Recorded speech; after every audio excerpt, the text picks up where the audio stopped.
श्री सुखदेव जी कहते हैं, राजन परीक्षित, नारायण के पुत्र हुए, ब्रह्मा के अत्रि, अत्रि के चंद्रमा, चंद्रमा के बुद्ध, बुद्ध के पुरवा, पुरवा के वंश में 6 पुत्र हुए, आयु, सत्यायु, रय, विजय, जय। और आगे चल करके इसी वंश में एक बड़ा तेजस्वी पुत्र हुआ जिसका नाम पड़ा गाधी। और आगे चल करके महाराज जो गाधी के ही घर में, गाधी के जो बेटी हुई उसका नाम सत्यवती था। सत्यवती का विवाह ऋचिक ऋषि के साथ हुआ।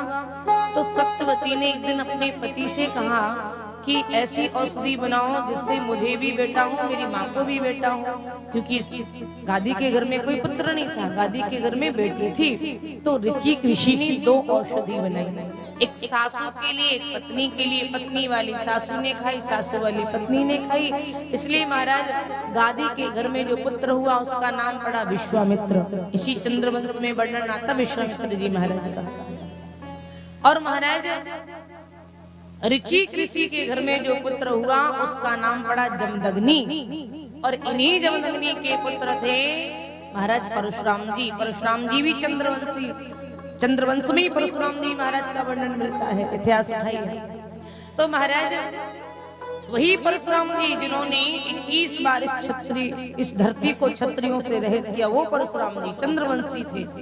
और आगे चल करके इसी चंद्रवंश में बड़े तेजस्वी तेजस्वी पुत्र हुए।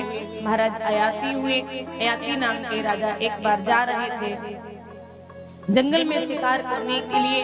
देवयानी और शर्मिष्ठा दोनों स्नान करने गई थी। जल्दी में एक दूसरे के कपड़े पहन लिए तो महाराज झगड़ा हो गया। शर्मिष्ठा ने देवयानी को कुएं में पटक दिया और स्वयं घर आ गई। देवयानी आवाज लगाती, कोई मुझे बचाए, कोई निकाले। तो महाराज अयाति ने सुन लिया। अयाति ने झांक के देखा कोई कन्या है, उसको बाहर निकाला। तब देवयानी ने कहा, आपने मेरा हाथ पकड़ा, मैं आपसे ही विवाह करना चाहूंगी। इस प्रकार से देवयानी ने अयाति से विवाह किया। तो इन्हीं देवयानी के गर्भ से एक पुत्र ने जन्म लिया जिसका नाम पड़ा यदु। और इन्हीं यदु के नाम पर हमारे वंश का नाम यदुवंश पड़ गया। जिसको चंद्रवंश कहते थे वो चंद्रवंश से यदुवंश बन गया। इसी यदुवंश में मेरे बालकृष्ण प्रभु गोविंद पधारे। और आगे चल के महाराज देवमीड़ नाम के राजा हुए, अर्जन प्रजन हुए, बहुत बड़ी वंशावली।